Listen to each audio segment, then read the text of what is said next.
TV mo ba te belé l'autre ça la moi menu belé obete la bino mais d'entre des jets to banana nous na ko se recueillir na moko ya baene na biso auti ko tika biso papi basakisa vraiment azaki un encadreur vraiment un vieux qui nous a beaucoup conseillé na musala to ko cesser pas ko beta vraiment les solo na e papi basakisa azaki na raga Africa TV poinité RTNC vraiment toza de cœur na famille basakisa nyonso ba Gilite poinité ba Jason toute la famille basaki toute la famille il y a presse sportive vraiment toza de cœur et ba programme toza nango kaka to pesa na ba réseau ndenge za topé na ba émission na biso donc vraiment un grand frère autre tu ko perdre sur toza temps il y a obeta suma solo na e na 4 émissions na biso lelo vraiment les émissions vraiment tout dédié na mémoire na e tout le bara vraiment à stade toza de cœur na e to garder kaka même moral neto lobi allo stade TV mo ba tebele to beta masolo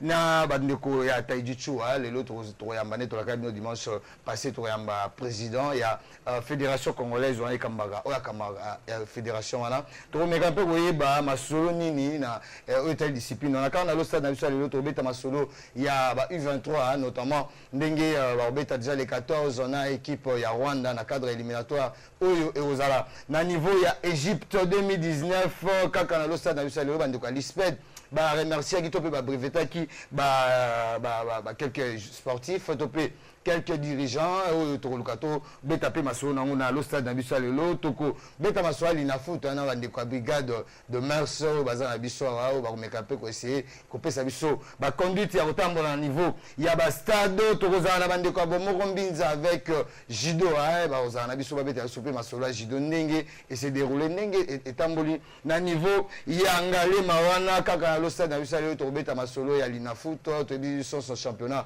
national ndenge zo se déroulé le lopé ba match notamment à des divisions deuxième division puis première division puis équipe à Dering obetana Mont Bleu kaka na lo stade lelo to beta pe masolo ya ba Congolais de l'étranger ndenge ba évoluer tout au long de la semaine na beta ite biso musala to zo pinda ngwana ko luka kolandela puisque baza ba Congolais bazo évoluer bande to beta masolo ya ba Léopard puisque to biso ce dimanche prochain to za niveau Brazza déjà semaine to za niveau Brazza pour to kutana Congo Brazza au biso suebi na cadre ya éliminatoire ya Coupe d'Afrique au Rosala na niveau Cameroun 2019 na mois de juin juillet donc to Rosala na Brazza donc déjà to pesa bino mo programme ya ba Léopard oui ba nanya oya nanya ozala na match wa to beta avec le coach Florent Ibenge à l'Stade TV moko bato bayi que mission est à la maralo la match oui Congo mbezate la plus belle émission sportive ya mboka na biso ndeto bisi bino Taijichu photo beta masola Taijichu na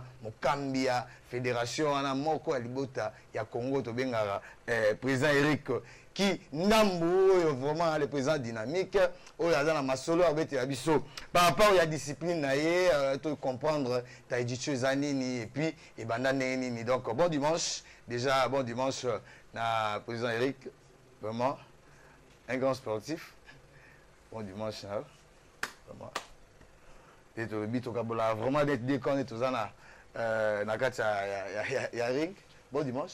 Bon dimanche, merci Pacher. Vraiment, na belé bazo anda biso, na ebi que ozaje lo numéro basi ba ebi na moi média déjà mais na lo stade beaucoup ezamba liboso et belé ba lungana ba yeba pour se présenter, ba yeba qui est vraiment Eric Kindam. Eric Kindam est président de la Fédération congolaise de Taijichu. Aza sportif depuis plus de 20 ans, pratiquant de Jiu-Jitsu, Taijichu, Judo, Aikido. Donc, en petite présentation à Mwana et puis actuel président de la zone 4 à Taijichu. Oui, il y a le déjà petite présentation à Mwana, mais l'autre au quotidien, au lobby judo, sali, plutôt, aux allées à Taijichu, au sali plutôt Jiu-Jitsu dans le lobby, mais Taijichu, différence entre la discipline d'abord, dans le sport de combat. D'abord, discipline, différence marquée entre Taijichu, na judo, na Jiu-Jitsu. Taijichu est d'abord l'ensemble des trois disciplines associées. Donc, vous avez judo na kati parce que vous avez la projection, les newaza. Vous avez la technique qui a karaté, donc avec les atemi. Vous avez na otobengaka quand c'est sous waza les clés. Donc, la clé peut tout le monde a Jiu-Jitsu, peut tout le monde a aikido travail d'effacement. Donc, taï sabaki. Yango monde que na Taijichu. on ne va pas dire qu'ils sont supérieurs à armes sous, mais ils sont un peu plus complets. Oui, ils sont un peu plus complets de lobby, mais origine et discipline, voilà. C'est vrai, ils ont suivi judo, jigoro, kano, karaté, toute origine et taijitsu. Bon, taijitsu d'abord, ce qu'il faut remettre à l'isolo, il faut rezonger dans le Japon. Tu as vu ce que jitsu traditionnel n'est pas mère y a la discipline nyoso. Le combat où les autres ont pratiqué. Alors taijitsu est outil na maître Otobeni, maître Minoru Mochizuki. Yende aza élève ya libos parmi les élèves il y a maître Jigoro Kano. Yé aza ko pratiquer na no judo. Alors tant mon maître Jigoro Kano alinga ki a panza judo, yé batinda qui était. Donc yé batika ki na dojo. Alors maître Jigoro Kano a senga maître Minoru, yé a kendego yé ko la na école il y a maître Morei Oshiba, o aza fondateur ya aikido. Na moment wana maître Minoru Mochizuki a kei koye kola travail ya aikido ba bengi travail essentiel d'effacement o ezana taï sabaki. Alors na kati taï sabaki wana il a sepelaki ko développer un système wana mais ezanga ki mwa makofi donc ba coup de poing coup de pied nde akenda kokutana na funagoshi pour funagoshi pa la kisaye ba atemi à la base ya biloko wana misatu judo karaté na aikido ne aégo sala style oya zago benga taijitsu ba bengi technique de corps donc vous utiliser toutes les parties du corps pour se défendre. Alors il y a zago sala au Japon et ainsi de suite au monde a Mutumoro Boazaki tunisien au bengi Jimachek il y a kendeki na Japon na cadre pas zaki soda a kendeki na cadre ka ya ba recherche ba technique à Rubunda ne go kuta na maître Minoru Mochizuki. Pour y le style nini vous permettre à toujours plus avancé que baninga. Alors à côté de maître Minoru Mochizuki, ndé à la kisie taijitsu. Ba technique quoi. A zongi siko na France, pour y azalaka série on a venga ba barbouze, on est espion ou à sala na compte général de Gaulle. Alors y est pas na France a fungoli école. Na kati école on a un élève mort ba bengi maître Roland Hernandez. Y azara judoka. À l'état où y est pas ça na police ba kutani entre bango ba soda. Babandi ko développer taijitsu na Europe. Alors, na sima ko développer ba technique wana bango mi balé, maître Roland Hernandez habité de sepeli na style yo pour na moni ezo sangisa moi ba technique belé. Mais malheureusement, maître Jimachek le roi Zaki espion, ba ko découvrir ba bomaye. Alors maître Roland Hernandez, yesiko atikali neti mokitani ya discipline wana na niveau Europe. Na suka nango ayeko tala biso ki biso tozo continuer ko sala ngo kaka boye. Peut-être que les Japonais vont créer l'eau va développer une méthodologie d'enseignement. Donc pédagogie ya taijitsu. Barola qui s'amon nengeni ne bandara ndende to sara na judo. Obana ukemi après ukemi obandi ba newaza ainsi de suite. Bon, yé par le photo ça lango pédagogie.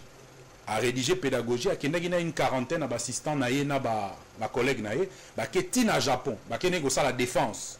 Ya ndenge bango ba comprena taijitsu. Baké na Kodokan na Yosekan Budo où ezaki école ya maître Minoru Mochizuki. Ba koti ba sali 2 mois kuna et puis ba bengisi ba grand maître nyonso à Japon ba ko tala ndenge bango ba développer taijitsu. Ba sala ki neti présentation pendant 2-3 jours et puis ba japonais ba se retiraki. Ba ko pesa bango autorisation ya ko benga discipline wana Nihon taijitsu pour dire la technique du corps étudié et pratiqué par les occidentaux. Donc ndewana siko te komona muto aza père ya pédagogie nango to benye maître Roland Hernandez ou aza 10e dan lelo et vivant et ancêtre na biso muto aza premier muto abimisa technique wana maître Minoru Mochizuki. Donc histoire nango ya muke yango. Bien joué, très bien joué. Lengi bina lo stade on est au vent de la na TV mo bato belé to comprendre taijitsu. Mais na Congo ne ozo pesa na lisolo na Congo ekoti depuis quand? Bon, taijitsu reconnu na Japon en 1957, na Congo et Koti Bana 1990, au Tolobi na 1990. Et ça va maître Zoro Fudimao, maître Félin Zuzi, maître Gabi Pongo, na baninga na bango mususu, ne ba utaki stage mo bakendara na cadre à jitsu, mais tant au bakei, ba ko découvrir taijitsu. Alors, ba sepela ki peka nenge arango ezozala, ba sepele na moi diversité nango, ne ba yekoli yango ba zongiawa, ba komi pe ko pratiquer yango. Et na fonctionnement nango depuis 1990 bazaïka sur la forme d'association. Et tant que nous commis à niveau à Taïdichou, il y a 2 ans, Neto a arrêté, ils ont signé par Excellence Willy Bakonga, Moutapé Sarabiso Impulsion, Yarubanda, Fédération Nango. Oui, merci mille fois toujours rappelé na Ebélé, bazo ndabiso wana, eza président Eric Kindamwaza, président Fédération Congolaise ya Taïdichou. Mais président ndenge ozo lo bana, ba athlète bazo tala biso Ebélé, ba judoka, ba boxeur, ba tebélé. Ils ont une étape ni au côté de jour. Banda on a 0 beso za déjà judoka, on a ceinture ni to posa karatéka ceinture to. Poso on a là yo bigam tout ça on a mettre mais autant là il y en a qui sont banda tête du saison qui peut ceinture te bien. D'abord sur aux mettre à solo aux pratiquer arts martiaux comme de l'obailo te comme les pour na kanga pantalon et bindaraté. Derrière ceinture nous za ceinture il y a recherche hein ceinture et senga sur la tiango au bandi sigo ko sala ba développement. Bisonyoso tozaki déjà la ceinture noire dans la discipline musu mais tant que tu pousses na taïdichou tu as qui poto baksa effectivement taïdichou so outi na judo outi na karaté tu na dit chose déjà très à l'aise ndenge to beti na liso na na origine nango zo mona déjà que ba discipline mon eza na kati donc ba projection to sala na judo au kuta on a taïdichou ba clé to sala na jiu-jitsu au kuta on a taïdichou ba atemi to beta na karaté ba coup de pied coup de poing au kuta on a taïdichou siko savent que na style nango ya défense parce que ça art de self-défense supérieure, au Koutana, nous, principaux établis. Principe Nabusé fonctionnera, atemi, clé, projection. Donc il faut respecter 3 techniques, il y a défense. Et puis, tu as dit que tu as mis un cadre à self-défense. Dans le cadre de la compétition, tu as kata, tu as karaté, et bandeko, baroya, évidemment, ils ont un niveau d'apprentissage. Mais sur la discipline, il faut bandana nous. Le rôle à Moutounios, Koyekola. Oui, il faut que le rôle à Moutounios, Koyekola, n'est à présent à Zolobana. Mais ils ont intéressé Bissot, c'est vrai. Taïdichou, déjà, Messa, on a besoin de la compétition internationale. Mais, où tu breveté, stage autour des cas, monsieur français, monsieur Laurent. La rivière, monsieur Laurent la rivière, comme on est là, c'est que c'est un grand ami. Monsieur Laurent la rivière, qu'est-ce qui s'est passé? Ils ont vraiment tout le monde a stage journée tout le monde. À l'occasion de Nini, puisque tu sens vraiment niveau de Taïdichou et comme il vraiment reconnu ma casse, et surtout que comme il est présent à la zone 4. Oui, présence à président de la Fédération mondiale, Maître Laurent Larivière, a d'abord un président de la Fédération mondiale à Taïdichou. Déplacement naïe à Wezaki pour 2 raisons. Première réunion, tu sais qui stage international, il y a zone 4, donc il y a des pays limitrophes. Et ça, pour Aoutaki déjà Cameroun, Aoutaki Burkina Faso, et Zaki passe pour nous déplacer à Yatia. But Nabiso au niveau de la fédération, et Zalaki Koye, ça y est pour la homologation des grades. Vous comprenez que solo que depuis 1990, bazaro pratiqué. Tu peux latara ba grade. Bon, si vous avez grade, tu as lata, et Zaki ba grade ya Congo. Ok. Donc latino grade. C'est pas international. Donc il y a donc c'est impossible à robima la grade à part Nanjili na beach et suki wana. Alors ils ont dérangé un mingi surtout qu'on a des aînés papa au pena ba yebagi likambango.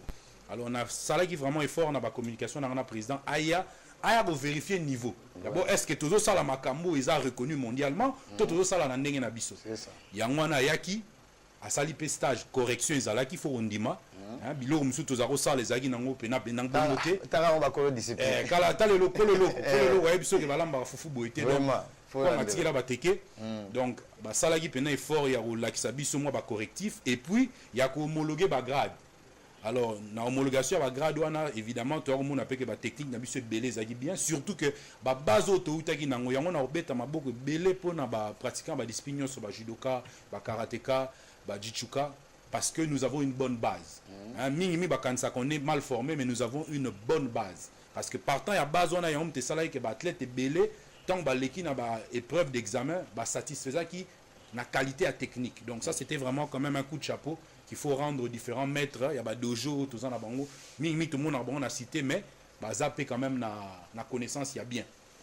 Donc après homologation. Tous les un stage international où tu es allé solo, on est bon na image au Yemoro président Laurent Larivière au Aza ceinture noire 6e dan Yemoro Azako animé en pour corriger même Mangai nazaki na katsa correctif wana donc Yemoro pe poto zonga po yebika feko dinde te fédération congolaise de décision initiée Yemoro pe 40e dan te so la dan te Mais je donne la fédération mingi soutient il y a combien là. Ouais, pourquoi ma président pour ça moi ceinture noire 40e dan. Si on a un peu sur réponse dans l'ICC. Je suis habilité à donner jusqu'à la 5e dan. Ne peut donner que celui qui est soit au même niveau, soit supérieur. Donc Yumoro. Mais les analystes ont continué sur le supplément moukia pour savoir si vous avez signé tout l'endroit élément, il y a remise et puis tout souffle un peu dans la pib, mais on continue mais surtout la question tant qu'on on a dit que 6e dan numéro pas qu'on dimanche passé et puis ça va être chef de l'État et puis Ezaki Ezaki VP vice-premier ministre à l'intérieur et ça monsieur Mouvasakani donc 6e dan hein. Oui, 6e dan. Si tu as expliqué ça. Mais tu es tout à l'heure. Bon, tu as pu à le stade.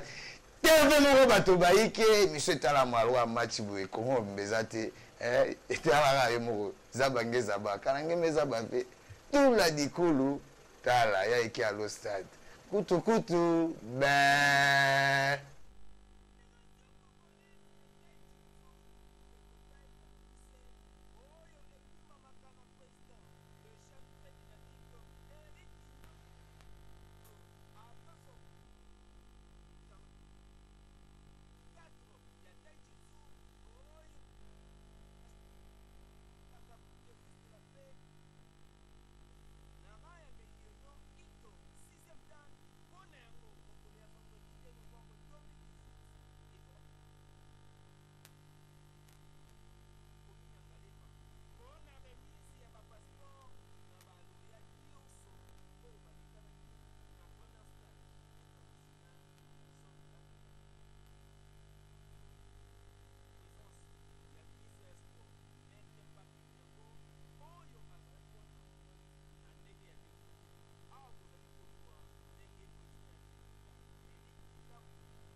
Drank 72 Red Bulls. Finished my intro the day of the release. I chase bad bitches, accolades, got Will son, no castaway. I'm twice as good, get half the praise. Throw a sniper up and I'm blasting away. You ain't getting through me. Nah, see,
Oui, merci mingi na ba image wana vraiment bolimbi sama mkia par rapport à sonorisation sur to bon ça tozongi déjà na plateau na biso ya Allo Stars TV moko batebele tozobeta masolo ya Taijichu eza lisano ya bitumba avec président Eric Kindambu akamba fédération wana ndenge ka tozobeta bino masolo mais président lelo autant to benga fédération déjà besoin combien de provinces puisque les gens se disent que la fédération peut s'y rendre. Les lots, tu as déjà dans cette province une nouvelle composition.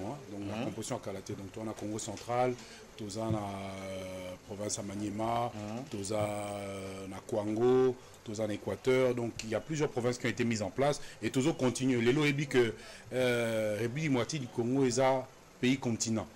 Et il y a moyen de faire Donc on s'est développé les choses facilité, mais on essaye tant bien que mal d'arriver à toucher toutes les provinces. Oui, à toucher toutes les provinces, mais le dimanche passé, c'est vrai, de l'accès qui paie une partie avec un passeport rouge, lesquels lui sont avec passeport rouge. Si vous avez un passeport rouge, important c'est une discipline, passeport de service, c'est passeport rouge. Pourquoi rater? Je suis pas comme zone 4 comme moi. Zone 4. Il faut te faire comprendre que Massano, les lots ont évolué. Il faut payer la République démocratique du Congo, tout comme on a mettre bazar reconnu mondialement. Et ça c'est que au sali art na yo yekoli bien aux la technique na yo bien, mais ceux qui ont matière vu un jili mais comme remise en question. Bon, tous les belé na ba collègue na président fédération ka ba neko na poto. Allô président, bon ça la diplôme té donc ba biloko on est comme un peu mal à l'aise. Il y a un biso na la responsabilité autozaki nango na cadre homologation to sengaki reconnaissance mondiale. Donc d'abord de 1 Soroza reconnu mondialement. Au bas de la ceinture jaune, ti na ceinture noire.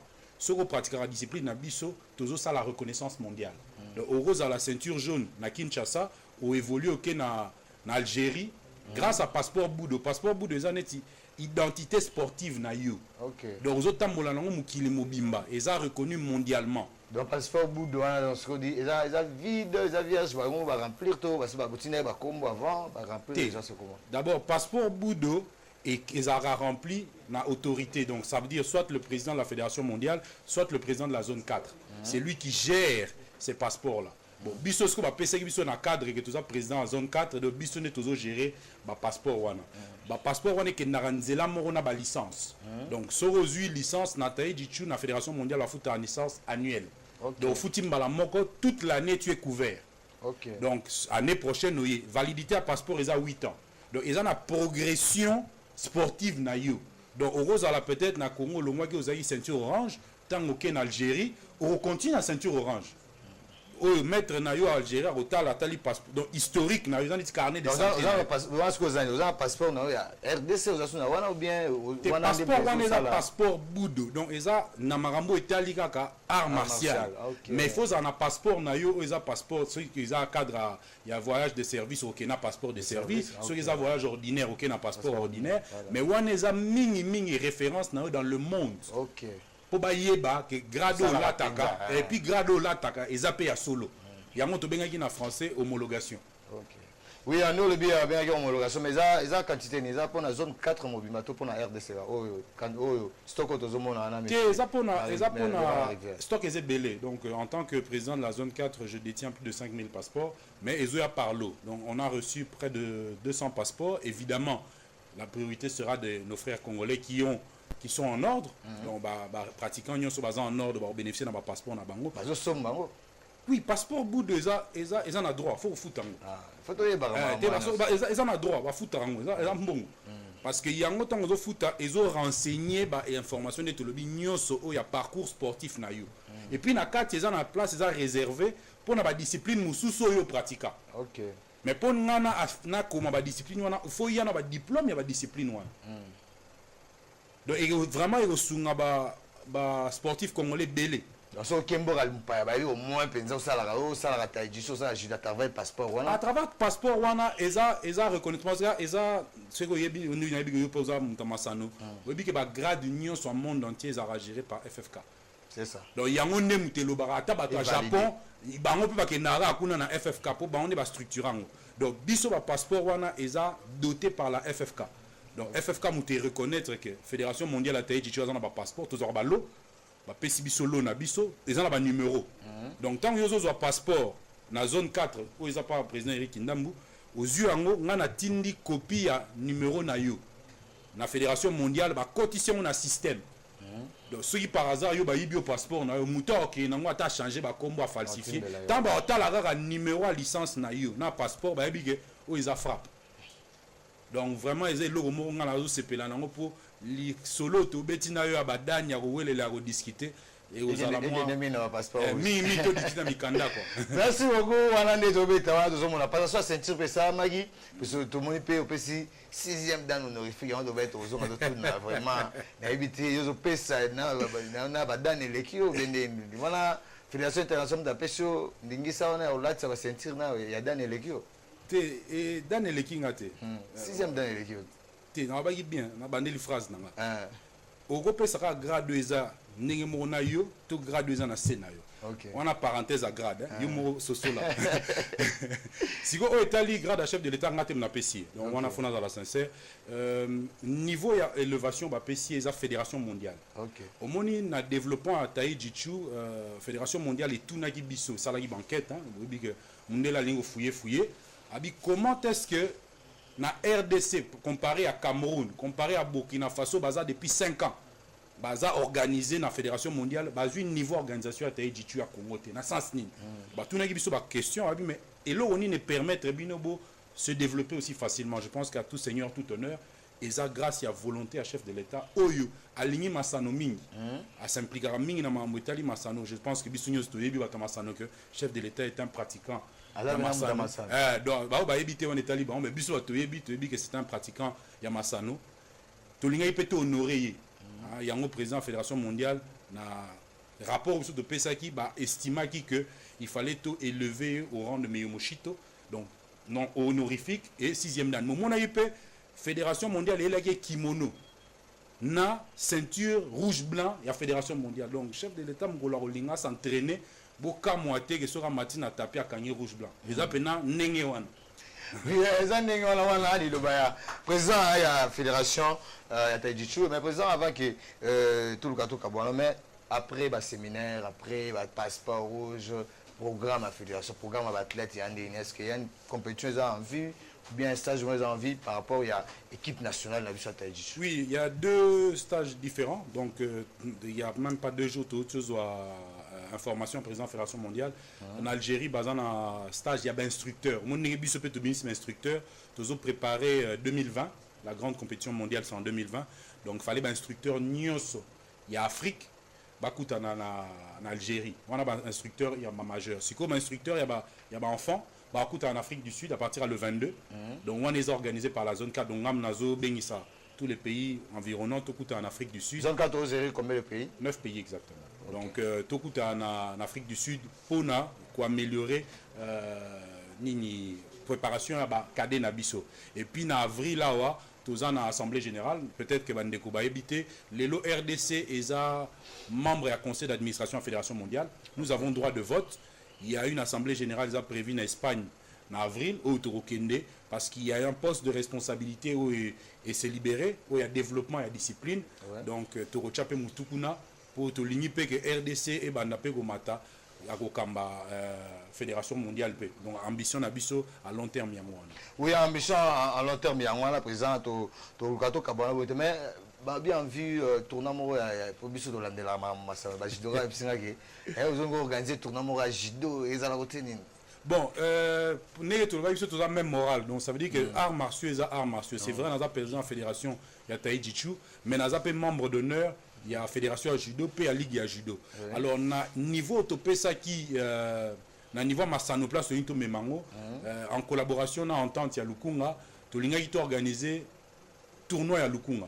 Et les na stade à Delvaux, Tolinga qui pena to matsana nous, image il y a sport de combat, parce qu'en même temps tu as la confédération à tous les sports de combat. Au Toza Penakati, Tozo Kambangona, président de la fédération à boxe, Gérald Yoyo. Donc, Tozo Poussanapo, Likamwana et Kendeli Soussou, Liboso. Donc, effectivement, dans les jours qui suivent, Torobeng Sabino Presse pour un lancement officiel. Donc, tu accompagné Judoka, Babunda, pour le coup, moi, arts martiaux. Babada, tu as déjà calé? Pratiquement calé, maintenant, on préféré, bateau entente, le Koisa organe technique, Baya Bangomoko, mais puis surtout, il y a un coup de pouce organisationnel. Oui, merci beaucoup. Coup de pouce organisationnel dans le lobby, dans le cadre, il y a un pouce à Jido dans le lobby, dans la décision de Lukunga. Mais il y a Bélo Bazui, tant Hollanda Bisso, avant que tout Kabana. Vraiment, c'est vrai, tu as dit tout. Normalement, il peut pas pratiquer.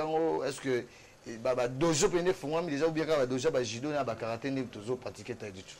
Non, dojo, ils ont fait et puis tout le bas qui te linga qui peut tout un message, mon robot. N'est-ce pas, yoza pratiquant à judo pe webi que bato belé bazao kansa bato biso to sala masano toza ba voyou toza ba bandi na ina loba na ba famille na ba parents bazana bandaku un pratiquant un vrai pratiquant ba arts martiaux aza voyouté yango tozo linga pe ko installer on déjà na école toza en école française toza en école Eureka tozo continuer à développer na école nyoso o bazo fungula support parce que au-delà de l'aspect compétitif le tai chi a un aspect physique et psychologique moi no azara moi timide soka comme pratiquant mo mona ke moi na komi moi moi kasa azui moi courage na miso ba camarade azo télémapé azo bimsa dynamisme na moi no aza un peu agité un peu turbulent et que zongisaye na moi discipline donc ba parents bon mon kaka côté négatif te ceux qui mon la ti ki mone lobité kazo ko mabandi o bazo l'accès nga ko beta batu non au mon niveau ya conscience soko yé koli ba technique on épée sa conscience pour na dojo to lobara toujours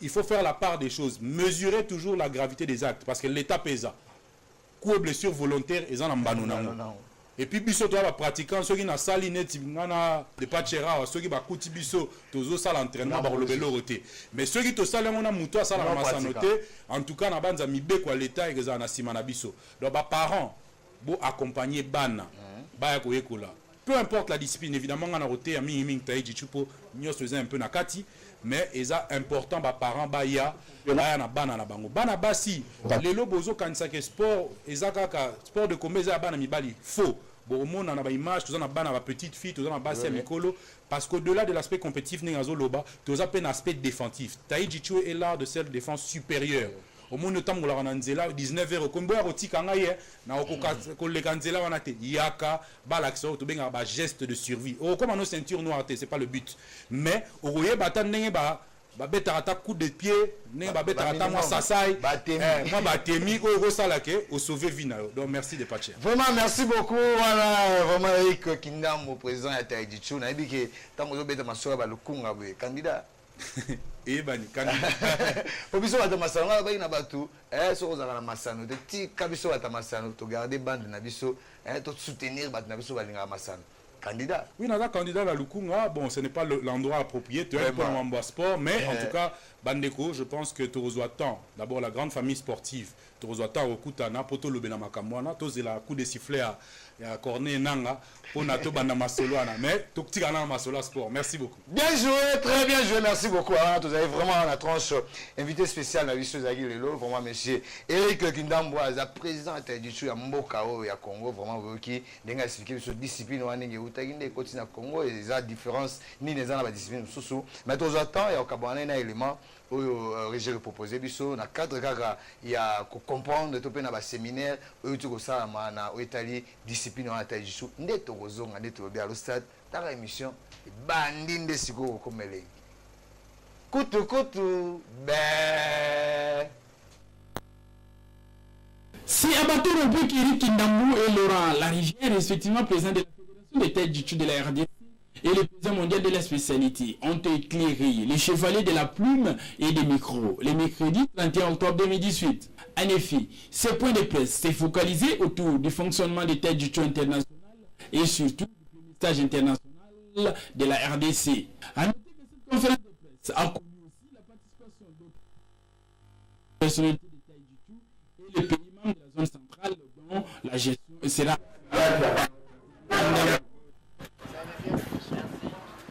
le premier citoyen de Tai Chi Monde a continué avec la séance pratique sur les fondamentaux de cette discipline, cela dans la salle de sport du stade des Martyrs de la Pentecôte. Les récipiendaires ont apprécié et salué la façon de transmettre la matière par les sphères internationales de Tai Chi.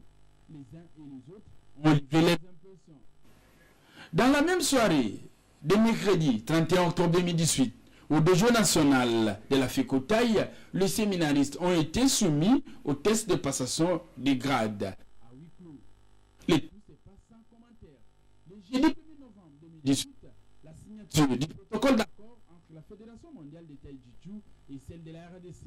Ensuite, le président Laurent Larivière va remettre les passeports Boudo et autres effigies de Tai Chi au président de la zone 4, Eric Kindambo. En sa qualité du président de la Confédération des sortes de combat en RDC, le général Ferdinand Ilunga Luyoyo a décerné les brevets aux invités des marques de la Fédération congolaise de Tai Chi pour avoir accepté de partager leurs connaissances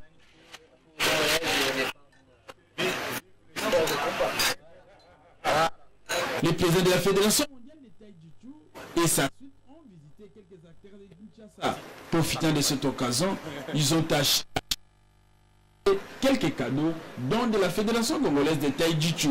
Un séjour de l'instance supérieure de Taï qui s'achève sur une note positive. Le rendez-vous est fixé pour l'année prochaine pour le deuxième stage international de Taï Chi Chu. Bien joué, merci beaucoup. Avant de donc Taï Chi Chu, mais ça n'a vraiment dans le stade de bêta mingi. Ma solo ya lisanoala puisque vraiment c'est un penza tout l'année la puisque ba congolais déjà bazo exceller na domaine wana neto longwe na Italie Taï Chi Chu tozo yamba moko pe ya ba linga masano la brigade de Merso ba kamara ba supporters son à niveau ya ça de mai ya mbotoko tsabango tozo rappeler binoka que I23 bande ko na biso I23 oyo ba beta déjà les 14 na équipe ya Rwanda ba beta match amical actuellement na Bukavu da aussi Bukavu da na niveau ya centre pour et va gagner 3 buts à 1. Tous ont rappelé que I23, moins de 23 ans, Oyo, Baza, qu'on s'est préparé déjà. Baza à un niveau Goma, précision, Baza à un niveau à Goma, plutôt pour ce qu'il est Giseni, et puis Torobet à match de 14 ans, dans le cadre éliminatoire. Il y a Cannes, il y a moins de 23 ans, ils ont un niveau, il y a Égypte l'année prochaine.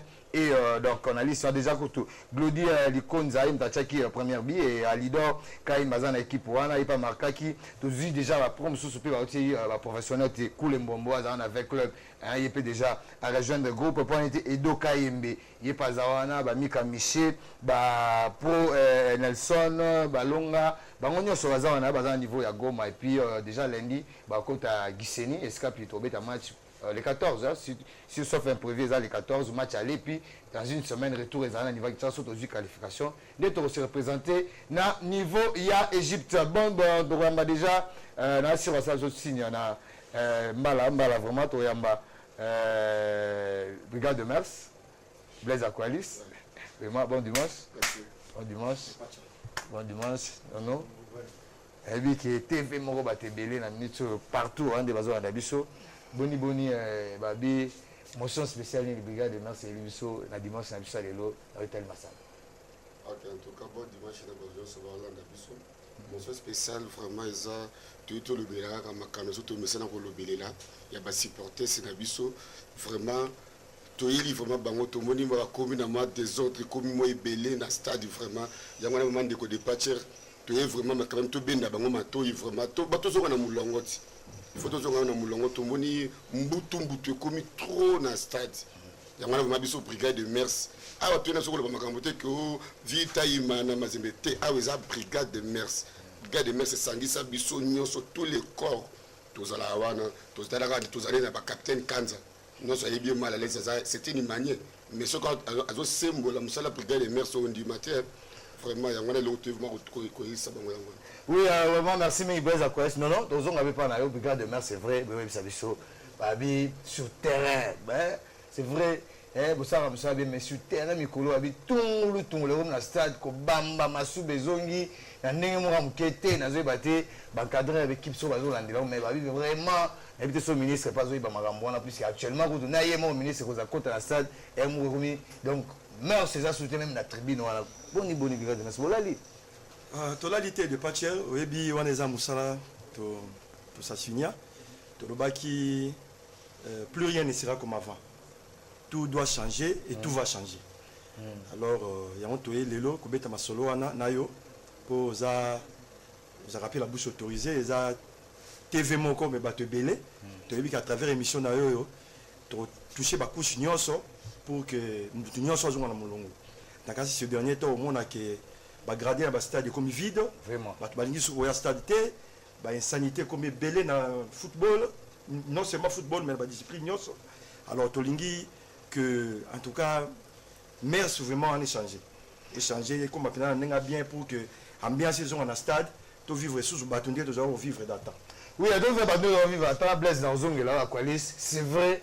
Tant qu'on se voit, tout le monde fait événement belé, tout vivre match na biso tout pour la qui na équipe ya Zimbabwe, on a adversaire banga équipe Égypte ya na vite ba beta malgré bango bazaki na mo ba tungulu la bango et ba beta quand tu as un projectile azoka moi biloko wana tout bozo bonga mandeni est-ce que brigade de Mers a conscient que vidéo zo ya Kinshasa vous avez conscient que finale vous avez conscient vous se préparer nini po ba makambo wana nyonso to vivre en haute surtout na finale po ego chape tungulu tout. En tout cas ndeko de Patcher question vraiment malamu opposé vraiment pour na biso pour na brigade de Mers. Brigade de Mers est un rôle nango et ndé tu relé kaboye toujours te ya bato. Toujours te ya bato brigade de Mers pas match pesa lelo. Deringa zo beta lelo na Montbleu match za lelo di match. Yango toujours leka toujours côté ya bato. Bande ko nanga vraiment outi na ndako na yo oya osala désordre na kati ya stade. Tu trouves ça normal? Yo bazwa masuba oyo bombaka mutu masuba. Bazwa masuba na ya même ya yo moko ba bamba yo na nzoto. Vraiment ce que vous savez non vous êtes d'accord nango. En tout cas bande ko na biso pe ba policier il faut tout ba vraiment bazo aider bisoté. Il faut que la vérité bazo aider bisoté. Ils sont les premiers à cause la désordre. Bande ko na biso il faut que la vérité. Toi qui ne gauche droite c'était parce que tu le dis que tout ça toi brigade de Mers kana dit que vous appelez na ba pinga bazawana ba capitaine Jean-Louis bazawana ba o ba compagnie bino bosala nini po ba sodo yo ba ya ko chama ba tungulu wana ba ça moi ba mbouema na te est-ce que ça n'est pour mécamper ko isoler ba sodo ça lo wana o ba matara ba garder ko kotsa ba ofele po nous o afoti bien na limite ka ko misa mobulu na ça ndeko de Patcher omoni sokotali lelo lina futi batie coordination moko ezana eza contrôlé par Major Jacques est mort na azali major eza magistrat sokotali lelo ba procédé le belé ba bureau de ba policier ba soda sokotali bango lelo belé Major Jacques walemba bango te belé lelo baza lelo na ba cacho na yebi sokotala ki ba imagine ba filma ki vraiment au mona ki to kolemba bango te na ba soda na ba civique ba ra da stade ko sala désordre en tout cas lobby kutu moko ba interpeller ki Major Jacques ba fois ba konti ba fois na se bango ba zakota likolo ba beta pou mais Major Jacques na équipe na iba mataki bazwa ki ndeto holo baboye azali lo na kalu fungula yimto a regretter yango ba papa na ba maman so to boy te mona ya stade so ki ndeko ye stade vraiment ba ndeko na biso to ba congolais ozo ya stade o ya ko sala désordre o bénéficie ka nini le lot so total ba grader biso mo total la boy o mona match vite à mazeme stade vite pa muta ko boy abi na chombo na kuna ba ko lianga i chombo wana na isala boy vraiment surtout dans la police ba policier ya malonga na Congo mais des autres aussi la nyonso na stade parce que ba mona na bode ba sala désordre ba mona ne ba sala ba désordre de tout mais boy ba tie ba caméra na stade ba identifier bango facilement biso total ka lelo na ba stade mususu lelo na France au boy ba identifier muto bika ayem na sala désordre o la peli ya kota so stade ba kangi o malembe ndeko na ka Serge auto so punition asali auto so punition ba frapper qui na ba de là. Pourquoi pas les autres? Faut bien sauter à bisoter vraiment. Au limite sentiment de ça, on a stade, on a oya stade vraiment au supporter. Un petit peu de désordre vraiment, tout de désordre, on a stade. Tout le monde a beaucoup d'équipes, n'a biso et gagné et ça l'a bien. Oui, ça va bien, voilà, Blaise Akwali, c'est vraiment de brigade de Mers, souci pesé à la mingi, comportement à la stade, et bien, tout dans Libanda, tout dernièrement, tout en Abraza, brigade de Mers, c'est vrai, tout dans Sangana, est-ce que vous n'avez pas l'occasion de séminaire, vous organisez un séminaire pour le rappeler, même ma délégation de Kenya, pour comportement de nous, ailleurs, vous voisinez, ma côté de match, vous m'avez dit, mais, à ce moment à l'État, à charger sur l'État, mais, na ba voyage na makamno so besoin ba disposition nini pour na koluka pe ko garder ka ba mère soana parce que autre monde na libanda na stade il y a honte de route ba martyr ça c'est vrai de Patcher epengé le romo ya bien ya ngoto ngai ko profiter na micro na yo pour te bisa baninga oyo ba ozala désirer ya ko katsa na ngambu ilongo na brigade de Mers na ba structure nyonso oyo zaka d'appui na sport na biso congolais tous à la discipline. Tous la discipline, na bakinyo so balinga wa kende surtout des donc kende Braza, tous abisonyo sokuna. En tout cas, nous allons veiller sur la discipline. Total là, comportement ya chaque corps où il va accompagner biso na Braza parce que tous na enquête il y a qualification. Qualification na biso et ko banda na biso moko nanu. Vraiment. Discipline, respect, ya ba autorité. Tant que dernièrement ba match yoto beta Zimbabwe. Mon ke biso moko tozala ki ba porte malheur ya biso moko. To bandi koyemba hymne national to koti ba komba batu na kati. Ba bilo rwanding wana. Tant des équipes ezobima. Faut zala même moral vraiment. Alors donc bino déjà besoin ba hymne national, bo tse ba komba batu na kati ba donc besoin mitali tungulu bino moko kaka. Donc faut zala discipliné, surtout lingi to glaner ba étape belé, ba échelle belé. Tout le monde équipe n'a biso que liboso, il faut biso moko discipliné ba na biso moko supporter pour que équipe et jouaka ba victoire belé.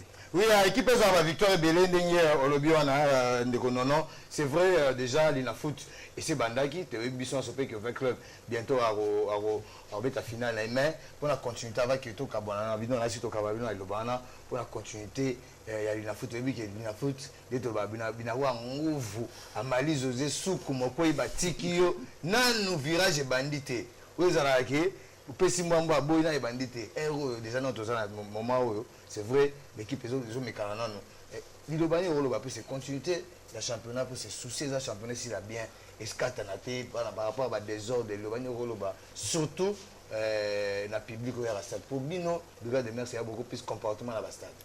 En tout cas vraiment ndeko de patcher merci et là on a ebisa ba supporter sinon son oyo toyaka stade biso toya ba supporter toyaka stade biso tozaka ba désordre mais lelo biso moko tomiteya tozonga bato bandeko na ngai tozonga bato soko zo ya stade vraiment et ça la ngai passer de patcher mutuna na foot ta bien attribué d'honneur té mais ba autorité ba fandi liboso na ye azo finga ba autorité wana tamuso kwa ko senga yo koti nga stade et puis o aider yo koti stade mais azamu to liboso ya osala désordre bandeko na ngai toza na habitude ya kosomba billet yo bibo oui olingi vita olingi imana olingi renaissance mais oyosomba billet mais oye obwaki masuba bakati équipe na ombo beto ya foot équipe na amande ta bénéficier quoi omoni ko bénéficier le côté ya tsozo ya stade ya na système ya 3 résultats ya na nil défaite victoire soko na 3 résultats na en tout cas ndeko nanga osala des autres dans stade vraiment ya on a le bique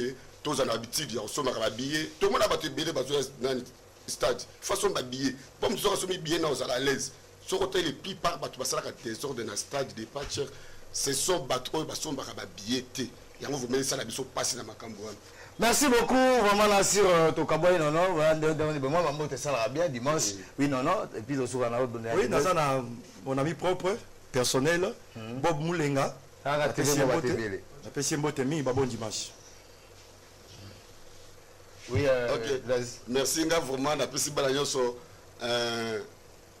ya vite Mbote na pesi ba continuer nyoso ya lina foot Bosco Mweu en tout cas na pesi ko lembate tala tsala au déjà lina foot année passée l'équipe bien en tout cas tout vraiment peut continuer à boyer nande ko nanga papimbu ba Dino en tout cas na biki neto biso to bima boy retrouver ça na stade en tout cas na Laurent Niasso muta brigade de messe en tout cas c'est bon tout côté na stade bien joué tout dans la stade puisque des ring a obéta na équipe à Montblé puis GST en premier match on a gagné la deuxième division a obéta premier match donc on a niveau Lubumbashi TP Mazembe obéta na équipe ya jeunesse sportif Bazano Sangaba Linda obéta na Manyema Inyo Sangaba Linda Manyema Inyo mais tu rappelles nous quand on a classement Mazembe Aza premier avec 24 points après 8 journées Ranger après 9 journées ça a nul lobby avec club match 0 but partout. Azana dit 7 points. Directement, Pembe après cette journée, Azana 14 points. Lelo 8e journée, Don Bosco, Azana 13 points. Manye Maignan, après cette journée, Azana 13 points. Lelo 8e journée, Nyoki, Naba classement, Azana 12e avec 6 points. 13e, Eza Dauphin Noir 5 points. 14e, Eza Mongano 3 points. Et puis 15e, Eza Dragon avec 3 points. Et puis 16e, Renaissance du Congo OP. Azan a 3 points après 8 journées, donc équipe à la Renaissance. Vraiment jusque là, maintenant nous admis Penzate par rapport. Il y a championnat de foot, mais vous proposez ça avec Shigamamba. Pour Nitekin Kaba, vous proposez différents matchs. Il y a l'Inafoot Tata, match à Dering, match il y a 20 clubs P, pour Nite match à Renaissance, n'a été Mazembe. Bon autozong, on a tout soufflé, et bon autozong, on peut continuer à l'ostade, tout bien à l'ostade. TV moko bato baike bise bandi sususiko koko melenge toloba zabange zabaka kanange meza bave tout la dikulu tala like à l'ostade Koutou, koutou. Ben. Le soutien des Immaculés en chantant à l'honneur de leur équipe chérie était manifeste dimanche à l'heure de recevoir les tout-puissants Mazembe en Glabert pour les comptes de la 5e journée du championnat national de la Ligue 1. Mais les Darling ont eu du mal à s'imaginer ce qui pouvait leur arriver à l'issue de ce choc qui les opposait aux tout-puissants Mazembe en Glabert. Ce dimanche, en recevant les Corbeaux de Lumbashi, qui sont restés sur 4 victoires en ce début du championnat de la Ligue 1, les Tupamaros savaient qu'ils avaient une grande mission à accomplir. Et dès le coup d'envoi, la décision de faire mieux dans le décamp était visible, mais très vite, le tout-puissant Mazembe trouvera la faille après cette bourde du portier vert et blanc, Nathan Mabruki. C'est un but matinal qui fait du bien aux hommes des Pamphile Miayo, qui du coup prend le contrôle du match. Mais par contre, ces buts détruisent le moral des verts et blancs de Kinshasa. Les actions tranchantes s'enchaînent alors dans les deux camps, mais sans être concrétisées. En lieu et à la place, ce sont plutôt des ratés jusqu'à la pause. 1-0, Mazembe regagne le vestiaire avec cet avantage de la reprise. Ricky Toulegui essaye de relever le sien, mais la défense des Corbeaux en face était en place. Quelques minutes plus tard, Mukoko Amale se tord de douleur à la suite de cette action. Conséquence, le latéral droit du Daring doit sortir et laisser ses coéquipiers, et Mazembe en profite. Miayo injecte alors Meshak Elia qui redonne un nouveau souffle au club louchois, et du coup le Daring se perd faute d'un milieu dégarni. Les actions de but se multiplient dans les cas immaculés, mais sans succès, jusqu'à la 80e minute où Trésor Poutumabi fera une 1-2 avec Meshak, conclu de plus belle par les meilleurs joueurs du CHAN 2016.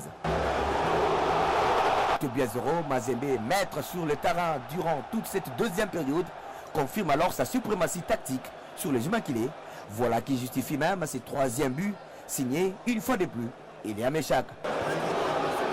3-0 score final, véritable démonstration des hommes des Pamphile Miayo qui inscrivent 12 buts aux équipes quinoises et totalisent 12 points pour 4 matchs disputés et 16 buts marqués. Quel bilan à mi-parcours faire de ce début du championnat national de la Ligue 1? La Ligue nationale de football dévoile ici ses intentions. Disons que nous avons commencé, nous sommes en train d'évoluer. Satisfait, oui. Mais il y a encore beaucoup de choses à améliorer, comme je le disais. C'est pas évident, le pays est vaste.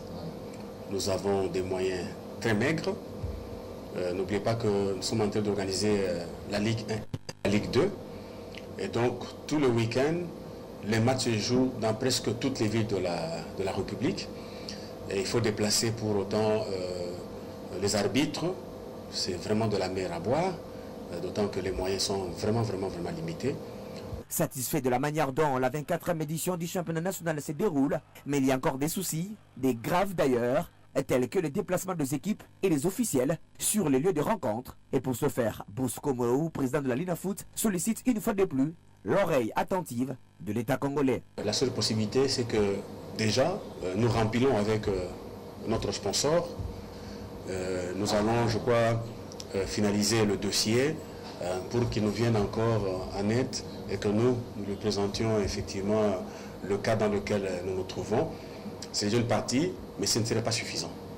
Nous en appelons à d'autres potentiels sponsors et annonceurs qu'ils viennent. C'est maintenant qu'il faut venir parce que c'est maintenant que nous voulons relancer le football congolais. Et donc je pense que tout le monde nous aide effectivement à faire en sorte que les équipes se déplacent sans problème. Les officiels que nous avons se déplacent sans problème. C'est une garantie que le championnat va commencer et c'est terminé. Une 24e édition riche en spectacles, mais la Linafoot attend toujours de la part du gouvernement congolais une subvention, mieux un partenariat, question de relever davantage le niveau du football congolais. Oh, c'est bien tiré! Égalisation! Éliminé de la Ligue des champions de la CAF, le tout-puissant Mazembe s'est transformé en une bête féroce dont la cruauté n'épargne personne. Les débuts des Corbeaux en Ligue nationale de football sont tonitruants. La puissance du TP se dévoile contre les kamikazes de Lubumbashi. Les Badiangwena ont exulté à 4 reprises. Mais le plus malheureux, c'est le Football Club Renaissance, rongé par un mal qui a ruiné ses débuts et écorné son image. Les Corbeaux atomisé les Rennais au stade de Martyr 6 buts à brosse. Incroyable pour certains, inattendu pour d'autres, mais réel pour tous.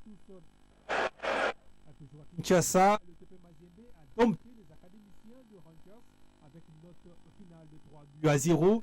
Le premier véritable défi de la saison, c'était quand les Corbeaux jouaient le SMP au stade de Martyr. Chakilia et ses coéquipiers ont crucifié les Imaniens par 3 buts à 0. Le Sa Majesté Sangabalende est lui aussi passé à la trappe. Les Anges n'avaient su voler plus haut que les Corbeaux. C'est Ben Malamondita qui endossera la casquette du libérateur en inscrivant l'unique but de la partie. Derrière, la logique est restée la même. Lupopo finit par fléchir devant le tout-puissant Mazembe est trop robuste. Annoncé comme un classico, le TP Mazembe s'est offert une balade de santé devant Maniema Union de Kindu avec une note salée de 4 buts à 0. Et puis arrive la grosse épreuve. Un adversaire d'un autre niveau, la meilleure équipe de la RDC, sûrement l'une de plus en forme sur le continent. 3 buts à 2 devant les champions en titre. Victoire acquise au bout du suspense. Les Corbeaux sont simplement imbattables. Reste à savoir jusqu'où. Bien joué, très bien joué. On a image joué, on a dit que ça fait plaisir. On a image sur la motopie. Tu rappelles bien que l'Inafoot ils ont continué dans les matchs autres pessimino le programme. Il y a un donc équipe à TP Mazembe face il y a Bazano, Sangabale de manière Magno, directement à Pembe, Momblé, directement à Pembe, il y a président Moro, Mabanza, Poinité, Jean-Claire Ngoma. Bon, ça a vraiment bien dans le stade comme chef avec tous les dérivements. Bachagui, Katana, ça a vraiment mobilisé. Pour l'équipe, pour la bango, il y a des gens qui ont appelé tous les balinga Massano. Vraiment, toujours appelé Kakaki, même moral et Tozala pour assister à la match. Nous avons mais ça te rappelle bien que finale. Il y a 12e édition, il y a l'ISPED déjà, et vous allez dans le stade de Martyr à 14h, voilà la petite finale, et vous allez puis dans une deuxième finale, les entre cours constitutionnel, na barreau de Bandondouana, quelques messages de la part, il y a des qualités de métaux, avec Bajidoka, présent, Samba, vraiment, bon dimanche, il y a moins de plateau garni. Garni na Bajidoka penza sanga bomoko elongwe ndembo ekoti jido vraiment bomoko elongwe ndembo ekoti jido. Bon dimanche vraiment bon dimanche na bino nyonso bon dimanche présent mas babi émotion spéciale bomoko mise en micro yango wana. Bon dimanche d'avoir présent. Bon dimanche mon point de patché donc à le stade Tevon Mamadou Batebele émission yango yokoma ko melengi pour bon kombi dans dernière pointe. Ba bon kombi za partenaire Salut Mwata vous allez été la moni bimelinga la médaille boy na ba jidoka donc après toujours après match betamai na niveau à Camp Kokolo. Oui bon kombi za c'est vrai des babara ba stratégie zo baksa belé.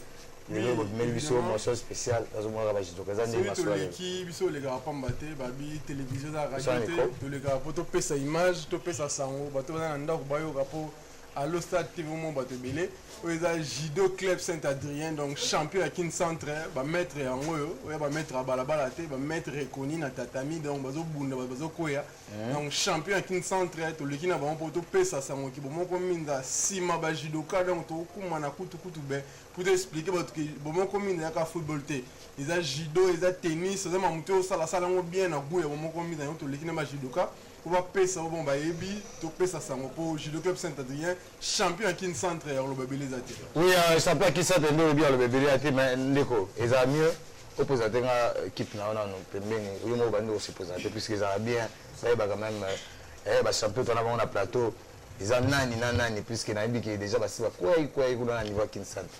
Ya oyo maître Adjiko Kovo kilo ya mbinza mobimba donc oyo club Saint-Adrien to bimi champion à Kin Centre on est to l'équipe to PC là ça peut massa msazana pour les gars ba sportif c'est monsieur en direct au l'équipe on PC PC combo PC catégorie ça bon je salue tout le monde qui me suit. Il y a Saint-Adrien champion, il y a moi, Ouais, Ndeko. Champion. Ouais, on a champion maître digital. Bah, Ebi déjà, il va sentir. Bah, Ebi. Moi, Ebi na Congo. Moi, le groupe Mingiate. Maître. C'est comme champion. Il y a solo. Betty bon. Bah, quoi, Air Nyos. Ouais, champion. Merci. Nga yodi anga bobama o ayibi ayibi. Osa kantième na cette année. Premier combat. Ah, beta qui était dans la finale. Premier combat. Et vous avez le vous avez le gagné même d'après bagarre pour la guerre. Le match là à côté de c'est qui première à solo oui. Jonathan, j'ai deux clubs Saint-Adrien, médaille d'or. Yo le bezati na pesimbuta masanga wa Tibi.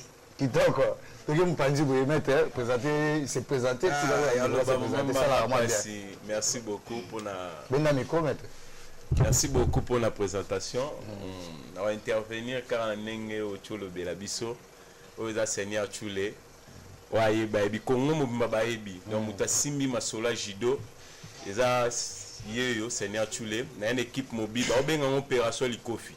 To tchobima ba champion kini centre. To eka okebisa ba club oyo bazolinga ba meka ko na ligue. Vous préparez déjà parce que 12 pour moi Zali. L'attente déjà à Bétane. L'attente déjà. Ah, il y a opération. Vous les gars qui vont faire une opération. Film. Tu vas mettre comme ça c'est présenté. L'ambiance au radio. Je me présente mettre courant. Charge en là-bas. Ouais, il biming on le béati. Remercier famille dans mon na soutien parce que nous na championnat. Oui, maître. C'est bien voilà. L'émission vraiment ça rendirait faut comprendre. Visibilité ça. Troisième combat à Saint-Adrien. Ouais. Na matetenga ba tukini ba yebi ya lobaka yango bomoni liboso kitoko moto na mututu ouais champion babi fungola judo club Saint-Adrien na fungola ni masolo en Italie yango ne tobi tozi yango bomona liboso bagara suka bunena bana bagara suka to bunina na national usuka uchochai point nataki wazari na meneti na bashido bakati point c'est bien na pesi merci na staff basimenga manager Tigana Jogo Imani vraiment on est mutu basimenga et okani malamoko oui Ndeko champion singane ya ile boa ngapi na soya ngapi na ya mela na kade Saint-Adrien na beta pe ba iponfo na pesi ka merci na leader ya pesho papa na bogis na sekiseka jido kitoko ouais champion. Oui, champion, moi, rapide, la mission directe. Match aller, Zambé perd 1. Va se préparer, Bitumba Makasi. Puis Simbote n'a papa Lumboto, papa Jean, la maman Clémentine. Bien joué, président Massamba, dans la zone Monaboye, Naïbi qui est Olivier Katoala, vraiment, oh, Azan Simon Marambo, Naïbi qui est Bandégonia sur mon mise en Simon Marambo. Moi, je l'oba, et bien, et puis, vraiment, le lobby, Jido, les sous habité. Est-ce qu'il m'a joué là? Est-ce que c'est vraiment.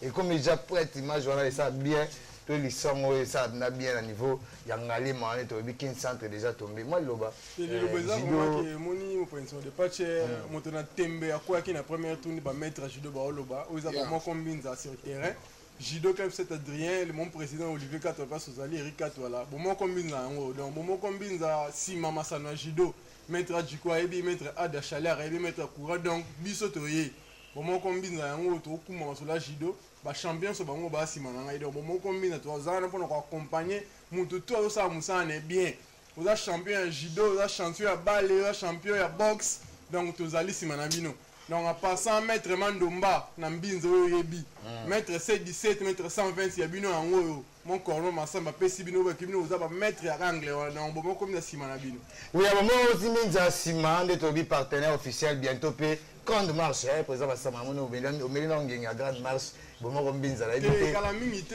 mo ba insango de patch allo ça za partenaire bon mon combinza so l'état là ka awa kutu belo baka TV mengo ba tebele bon mon combinza to zo bongama ba tala ba marche za la de santé mais bon mon combinza marche de santé à kakufu kafukune za la ba discipline tout est à représenter ba maître judo ba rozala bango ba présent ba rozala ba maître ba boxeur baza Mandomba kozala ba maître élite ba jogo ba kozala donc marche de santé et talima en sport donc président Charles représentant Chou la rozala seigneur maître Ada rozala ba champion tout maître Djiko ba rozala pour accompagner moment comme Minza na marche de santé na ko lumba solo kala mingi te to bana bon combine ouais lumba solo vraiment de lobby wana et ça la vrai bien na ebelo balingaka structure wana topé bon combine avec Olivier Katwala na Eric Katwala bango nyonso ba tous pas moi vraiment na sur pour la dimanche à lelo na sur dimanche prochain na sur ba champion to attend et ne grimacer ba ligue mais to za ba moro il y a Jidora moro vraiment à souka ils en fait bien il est moro et mon maître moi il va souka na base nyonso poto kabwana na dimanche à lelo na biki ba image koleka les alaga lo stade TV mo ba TV au samba ute zalaka ndeka baloba mission moko tabatu dans plateau mo tabatu samba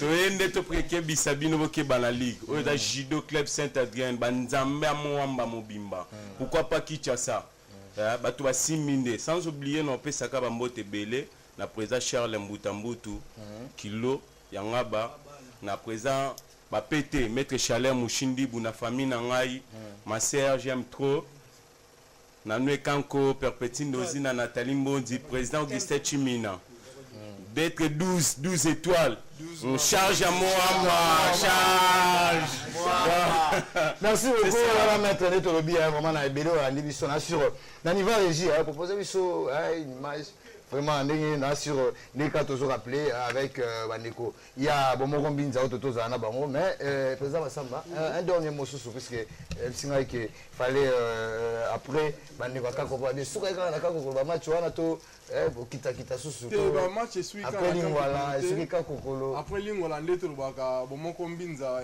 ko tambola lelo déjà na 15h30 à toi na Kamunganga na terrain en région de balobaka ne ko lumba solong des clubs bazo beta eza bano bazo sepesa bato ndebo mikolo bingo ba ujana donc tozawana na kankoko en fait na Kamunganga na terrain ya na Kamunganga na terrain régie donc les lumba solo kwa minute na 15h bon moko mis en place non président Olivier Katwala Zali 44 rebiso à Lukunga donc où met la président bon moko mise en place toujours mais ko lumba solo kwa minute. Merci beaucoup vraiment na sur vraiment yangwana basango to na ngomo spécial de lobby yangwana vraiment avec bandeko mo minze surtout Jido biso lobaka awa masala yo se beta maka po eza penza kaka masola stade na sur ba permettre biso déjà déjà avant que to yamba ba ndeko ya suka to kabwana bango na Michel Lelo to beta déjà masolo ya le Congolais de l'étranger vraiment merci beaucoup Chiga Mamba na ba image wana na bi que ça fait vraiment plaisir ngalema mobimba ya on permettre to kabwana bandeko merci beaucoup de te le voir kutu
Batiwana.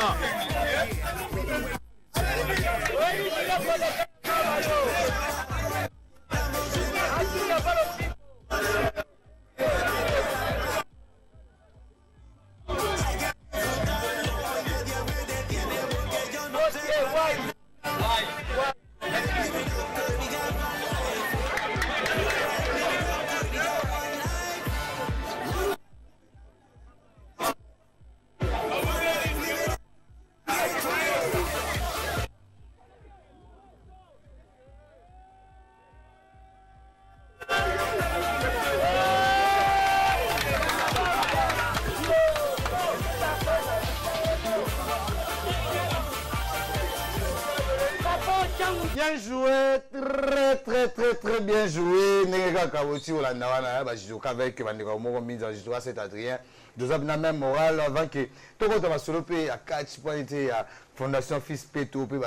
Il y a championnat, il y a deuxième division Arabie Saoudite avec Lei Matampi et toujours rappeler que Lei Matampi a rappelé Bisso qui n'est pas contrat déjà mi-saison à niveau. Il y a décembre déjà dans la club ils ont sollicité la première division déjà au matin. Dans niveau il y a première division là puisque avec tous les matchs à Betty encaissé 5 buts et 2 buts avec sur penalty et à Zongel j'attends déjà des soucis pour mes amis en tant que gardien équipe nationale à Zongel là tant de jeunes à niveau. Il y a Arabie Saoudite, tu as les Mamabidi, tu as rappelé qu'il y a 14 plutôt, plutôt 14e dans le championnat de Bango. Il y a Maroc avec Iparaja et Baza jusque là dans 3 journées, Baza dans 5 matchs à retard puisque Bazo beta Coupe d'Afrique, Bango beta finale dans l'équipe avec club Mutumu Kwabu Melelo à partir de 15h on beta l'équipe il y a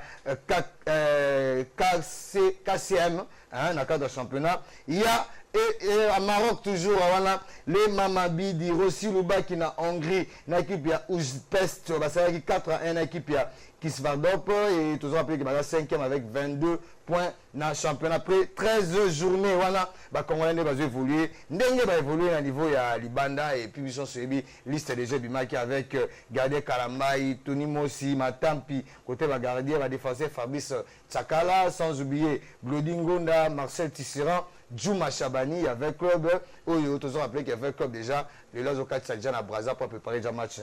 Il y a Coupe d'Afrique et puis Bobo Ngenda, Luinda, Maïsaman Peko, Yannick Bangal et puis Nanivan Biel, Youssouf Moulou de retour, Chancel Mbemba, Les Mamabidi, Fabrice Ngoma, Nelson Munganga, Otema Dingou et puis Trésor Mabimputu.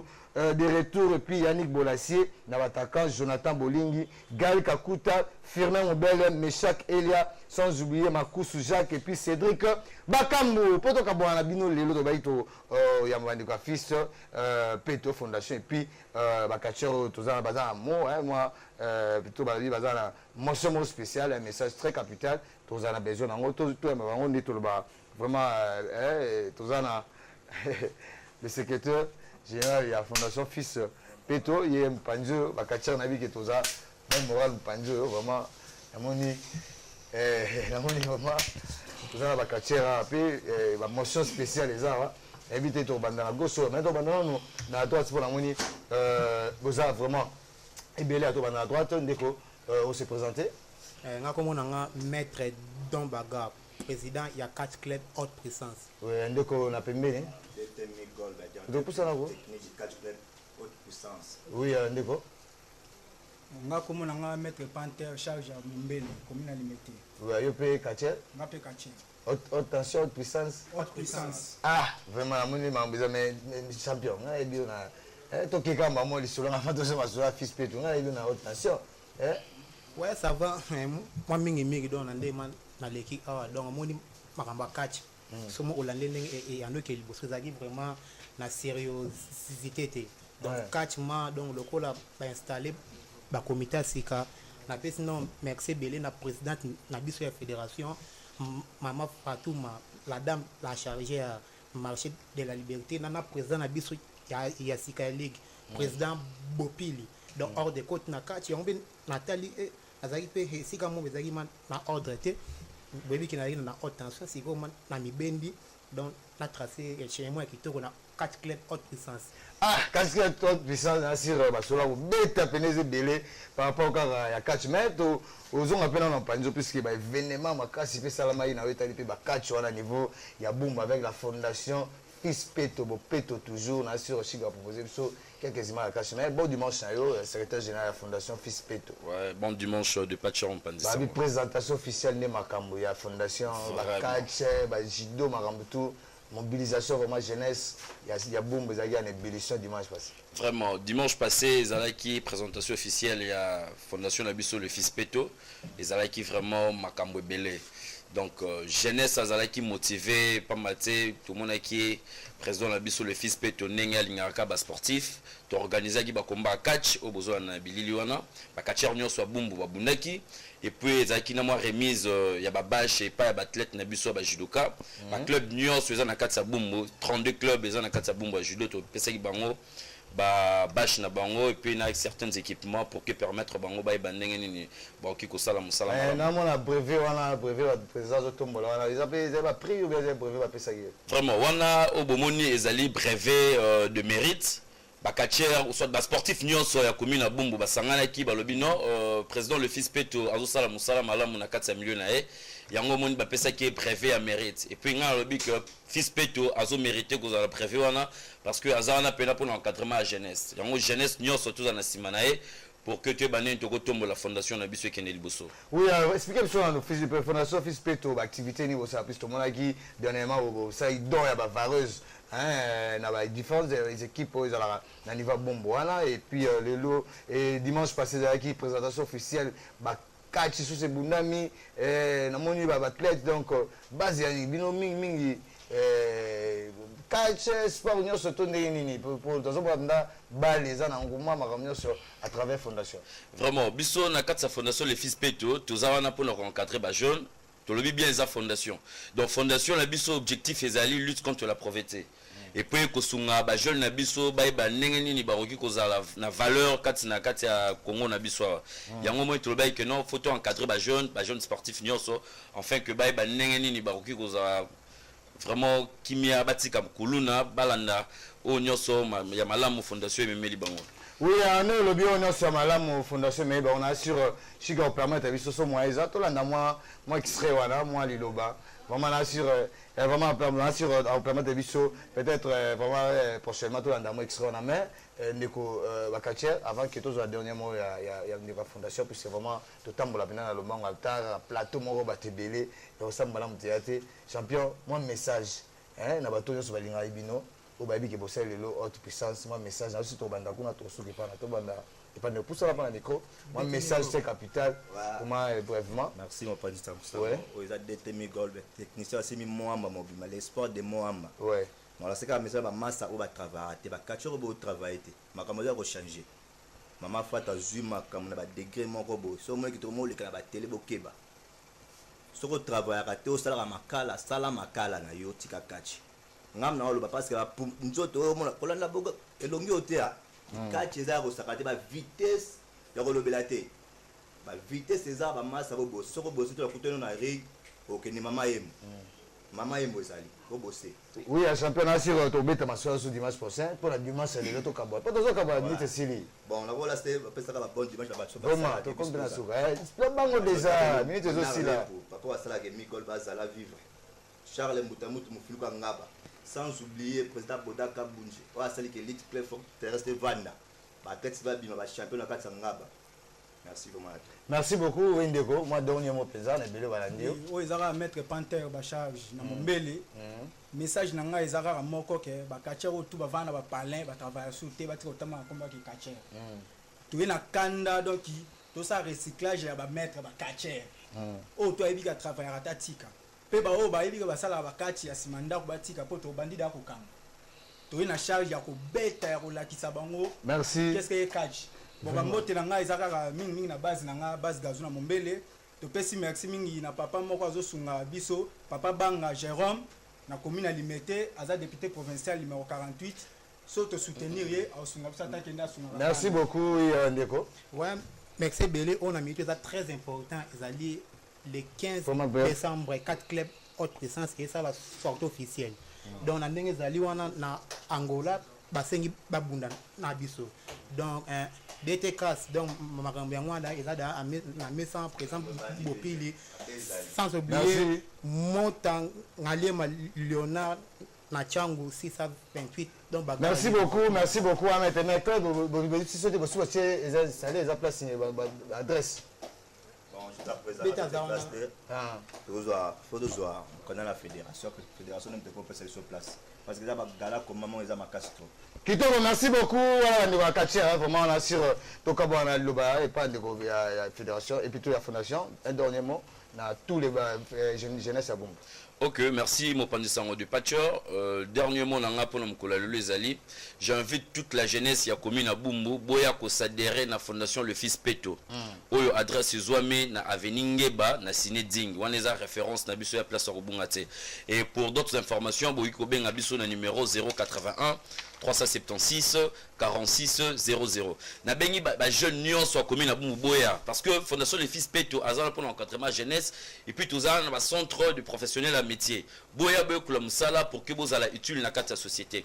Et puis bon, na pesi ba mote la ngai pa ya bana Bumbu nyonso pasazali. Na pesi mote na souhaiter ba mes condoléances c'est pas avec na biso Blaise Mamos, Michael Meya ba mote na yo, ve na nga wilo ba mote et puis base nyonso Bumbu pour soutenir le Fils Peto avec bien joué Bumbu en avant. Très bien joué, merci beaucoup hein, vraiment de toi mayangani otaka plateau moko bato belé vraiment toi na masolo belé ya robeta lelo to beti déjà masolo sommet vraiment pensez toujours hein na kwa kulutu na biso papi basaki sao autotika biso vraiment tozane toujours même moral veut papi basaki sayo wana quand frère ou conseiller biso moi mingi na musala openza que son homme repose un peu tozala dans le programme de Jason Gilit même moral toujours vraiment toza de cœur na bino hein penza na bi ke asatike la biso bino déjà en tant que descendant na mais tozala vraiment na même moral tous les joueurs sportifs tozala pas moi avec les réseaux babuloba tout au sangana pour notre Luka. Donc vraiment rendre derniers hommages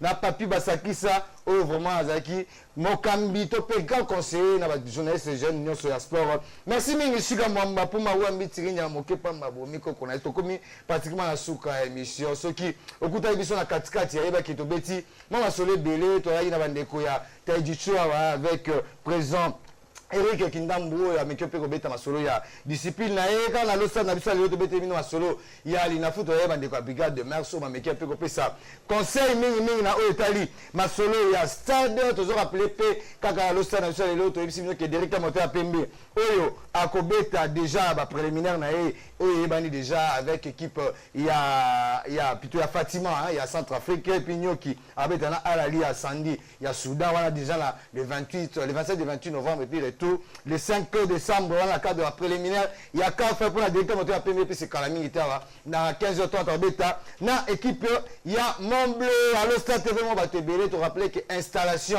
il y a section hein, les soldats de Vec Club et Kamamina Mac Pressing Marseille Mokuba ils a déjà Kalami Itara na niveau moi la qui à partir à 13h et Malmont 13h réunion Malmont tous les anciens il y a Lemba et quand même na qui réunion à partir à 16h na 3 étoiles chez Lissi vraiment 3 étoiles ici voilà niveau il y a cité verte là tous les fans il y a le stade hein comme si vous avez le Christian Madiadia qui sent poinité Riben Kwame hein Piccadilly monté Machami Bombs vraiment Piccadilly les boss Piccadilly tout ça même moral n'a fan tout au Beninga le stade babi donc on a vraiment de partir à 23h hein la diffusion ndenge hein mon dit Paul bara Moscou kabonga bara lia kana batu c'est que Zarakilo lia kana batu na tous les fans les colonel Inga na tous les mapinga de partout na tous les étudiants babito garder même moral toujours pour ça le stade tebe moko batebele na mta garder bande na e tikela kwa do mu pepe kutu